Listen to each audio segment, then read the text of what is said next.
Oh, the weather outside is frightful, and the fire is so delightful. And since we've got no place to go, oh, let it snow, let it snow, let it snow. Welcome back to the Stockwell Eldridge Show. I'm Jason Stockwell, Remax Results. I'm Dawn Eldridge with Remax Results. Stephanie Havel with Wells Fargo. How you doing? Good morning. I'm doing great. Merry Christmas, everyone. And our special guest, Ed Nelson with Minnesota Home Ownership Center. Merry Christmas, everybody. Yes, welcome back. We've been talking, if you missed the first two segments, talking about home ownership, what programs are available, some of the programs that are available to you, where to go to get that information, which is hocmn.org, hocmn.org, or Google. You can just Google Neighborhood Lift, and that has the Lift program available for Minneapolis and St. Paul. And we're always here as a resource to help you. All of us in this room are here to help you. Now, before we get into, I want to get into some of the specific programs from Ed and maybe some example stories and things like that might be helpful. But I have a question. Devil's advocate a little bit here. Let's say some people out there listening might be thinking, this sounds like a bunch of government subsidies, or this sounds like a bunch of handouts for people, right? Shouldn't people be able to, I said it on previous shows, we're a bootstrap country, bootstrap area where you do this stuff yourself, and you when you go to buy a home, you need to be ready to buy the home. How do you handle that type, someone who says that, like, oh, is that really necessary? You know what I mean? What are you? Like they should have their own money if they want to buy a house. Yeah, or is this stuff really? Where's this? Is Who's paying for this? Yeah, and all that stuff. I mean, where do you get into that stuff? Because some people get heated about that over it. Very heated. We're on the Patriot. Yeah, so we just want to know where dollars are going. It makes perfect sense, and I don't mind answering that question at all. No one is going to make your house payment for you. No one is going to give you a free home. What we do at the Minnesota Home Ownership Center is give you the education, the tools, the empowerment so that you can purchase your own home. Many people who grew up in homeownership understand what mom and dad went through when they were doing the repairs and they were doing the fixing, and they grew up in this concept of homeownership. When we're working with low to moderate income Americans, African Americans, new immigrant groups, etc., the concept of homeownership is very different, especially the concept of home purchase, home ownership. Grown up in a rental whole life, right? Whole life in a rental situation and not understanding what goes into successful, sustainable, long-term home ownership. Yeah. Where I always make my joke here, and I'm going to use the same joke here on the radio, is what I call the toilet story. It's Christmas. Let's talk about toilets. Why not? When you're living in a rental environment, and the toilet backs up on Christmas Eve, you make a phone call. The landlord has to take care of it. That's his deal. It's his problem. Hopefully, yeah. That's depending on who your landlord is, but that's a show for a different day. Yeah. But now, when you're the homeowner, it's all your responsibility. You need to be able to make sure that you're ready, willing, and able to undertake all of that, the home maintenance, either afford to have someone come in and do that fixing, or just even understand what goes into making sure that the pipes aren't freezing in the wintertime, making sure that all of this stuff. And that's what we teach. Nice. Our funding comes from, about half of it does come through somewhere in the government, whether that be our HUD funding, we are a HUD-approved intermediary organization, or through smaller municipalities, cities, etc., fund the work that we do because the education is so important. We're nowhere along the way are you going to find someone just handing you money to purchase a home. It doesn't exist, doesn't happen.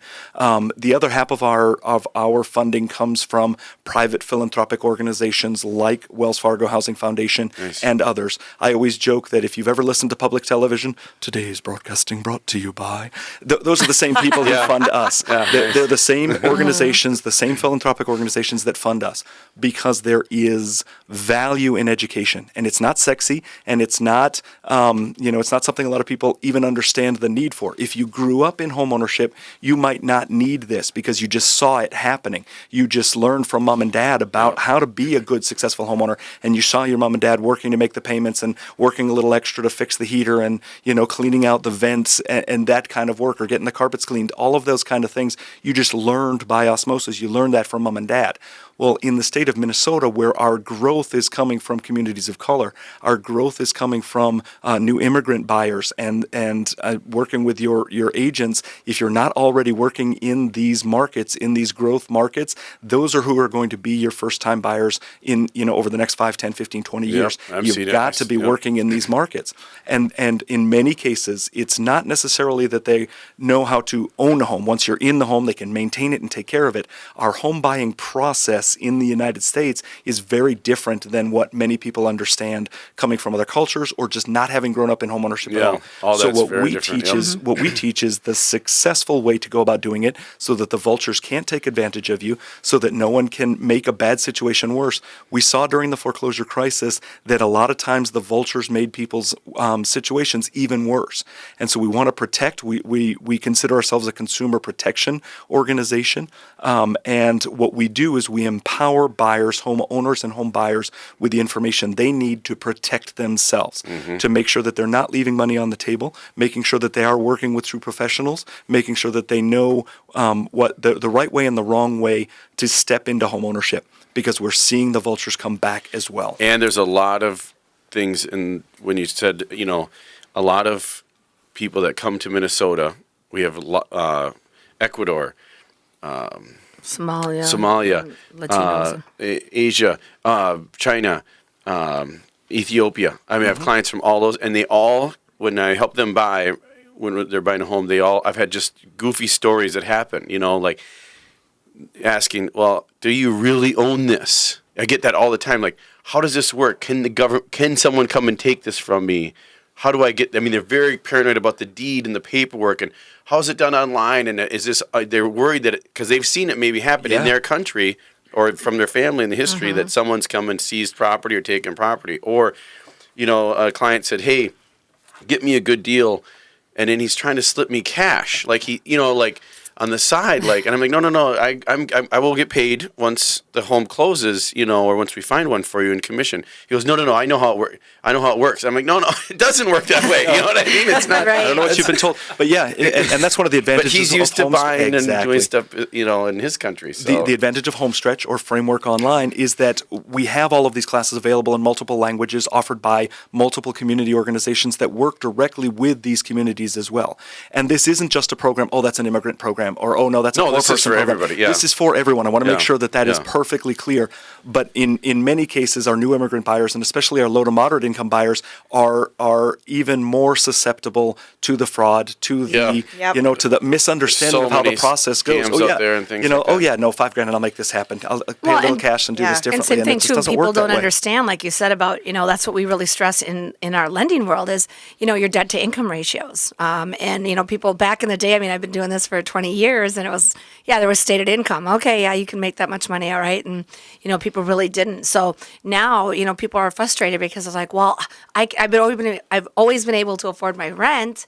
This is the same payment. Well, okay, landlords didn't look into student loan debt and so forth. And then they don't realize how much appliances cost, or if that water heater goes out, or if the furnace goes out, or and the how window much breaks. you should set aside every year for these things. Right. You might not need Because like a you new said, roof they're now. used to just calling the landlord. To take care of it. All of a sudden the drip starts clicking in the kitchen sink. The drip is there. Now it's your responsibility. And so one of the things we teach in the class are these things, setting aside money. Much of what we do in the class is financial literacy around homeownership. Because why that's so good is because for those, so if you grew up in a home and you had a house, I don't want to say it was easy, and it's but the value and the benefit of home ownership, so you're way more likely to go out and when you get older and time comes by, you want to own a home, right?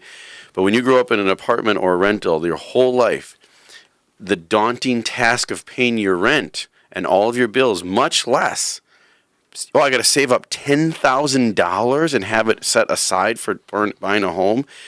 That is such a hurdle and a roadblock that the confidence isn't there. Even though you probably could do it with some help, it's not. The confidence isn't there. And the other thing is, I'm such a believer in this, that home ownership is the path to financial gain, no matter how you look at it. From not just the equity, the long term, not just the equity in the home, but the lifestyle that you lead once you own a home. Because now you are setting money aside.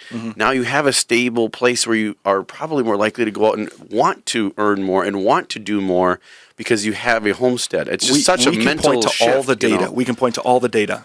Children of homeowners do better in school. Homeowners have better health and mental health outcomes than renters do. Really? Predominantly owner-occupied neighborhoods are safer.